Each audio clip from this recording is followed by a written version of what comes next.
Bambang Trimulyono ngotot ijazah Presiden Jokowi palsu hingga siap ditembak. Apa yang sedang diperjuangkan sebenarnya?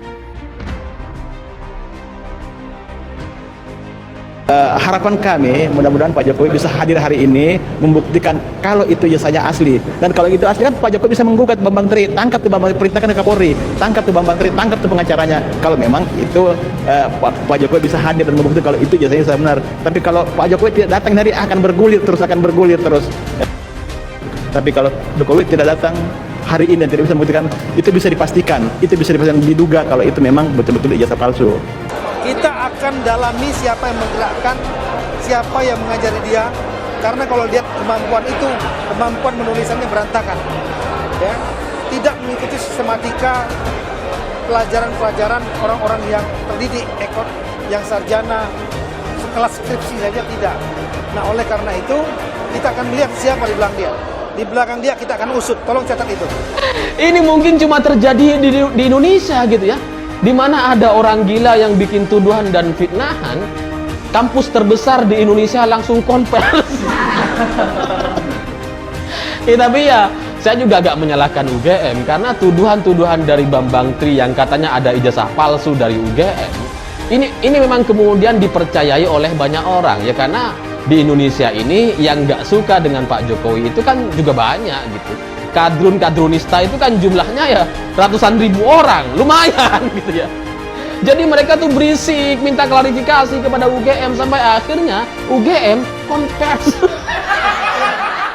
Padahal sebenarnya tanpa UGM konvers pun sebenarnya kita bisa menilai dan melihat pernyataan-pernyataan dari Bambang Tri ini nggak logis gitu. Nggak jelas semua gitu. Tuduhan-tuduhannya tuh ngasal-ngasal aja gitu.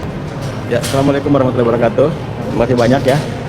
Mungkin ini momen yang paling tepat untuk Pak Jokowinya ya kan. Diharapkan Pak Jokowi bisa hadir di PN Jakarta Pusat ini karena selama ini kan di sosmed bergulir ijazah palsu. Nah, untuk membuktikan keasliannya sebaiknya dan alangkah bagusnya Pak Jokowi muncul di pengadilan dan membuktikan kalau ini ijazahnya bukan palsu. Itu yang pertama. Kemudian yang kedua, selama ini yang tim pengacara menggugat bukan kasus UGM, bukan ijazah UGM, bukan sekali lagi ya, bukan ijazah UGM, tapi yang dipermasalahkan itu ijazah SD, SMP, SMA.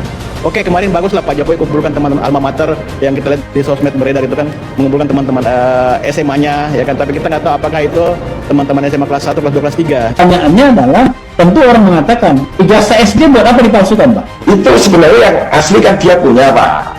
Tapi sesuai dengan tahunnya dengan yang palsu. Yang palsu di mana? Yang palsu, maksudnya saya nggak habis pikir kenapa dia harus memalsukan ijazah SD misalnya. Ya kan itu supaya tahunnya sesuai.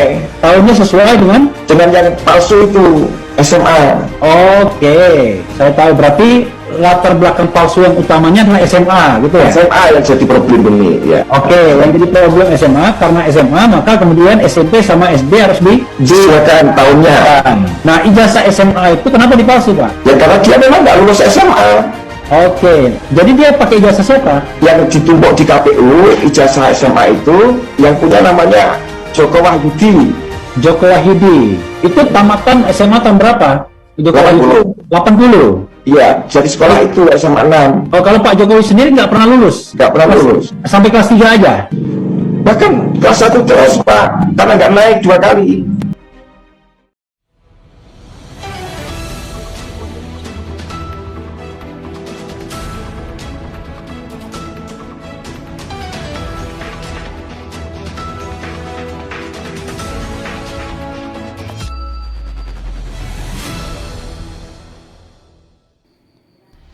Bambang Trimulyono ngotot ijazah Presiden Jokowi palsu hingga siap ditembak. Apa yang sedang diperjuangkan sebenarnya? Warta Ekonomi Jakarta. Bambang Trimulyono, si penggugat keaslian ijazah Presiden Jokowi, menentang orang-orang untuk menembak kepalanya jika tuduhannya kepada orang nomor 1 di Indonesia itu tidak benar. Pernyataan Bambang ini menurut ahli hukum tata negara dan pengamat politik Indonesia, Refli Harun, patut dipertanyakan.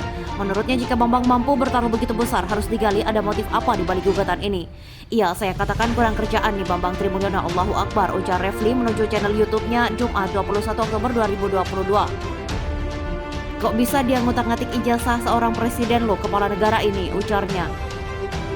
Kurang kerjaan dia dan apalagi ada resikonya, tambahnya. Namun Refli mengatakan dia tidak tahu apa yang mendasari Bambang untuk melakukan hal yang berbahaya dan akhirnya membuat dia kembali ditangkap polisi. Mungkin kita tidak berpikir sebaliknya, orang yang kemudian berani mengambil resiko tidaklah ia sedang memperjuangkan kebenaran, kata Refli. Kalau dia memperjuangkan yang salah, maka apakah seberani itu dia mengambil resiko sampai menyatakan kalau saya bohong tembak kepala saya? Nah, ini kan patut kita renungkan ya, jelasnya. Refli juga mengatakan untuk membuktikan keaslian ijazah, Presiden Jokowi tidak cukup dengan meminta testimoni atau reuni dengan teman-teman sekolahnya. Karena menurut dia, pengetahuan kita terhadap seseorang itu terbatas, karena terkadang kita tidak paham atau bahkan lupa. Nah, karena itu untuk menunjukkan bahwa kita pernah tamat, ya mudah, tunjukkan saja ijazah aslinya seperti Dr. Tifa atau ijazah aslinya Amin Rais, jelas dia.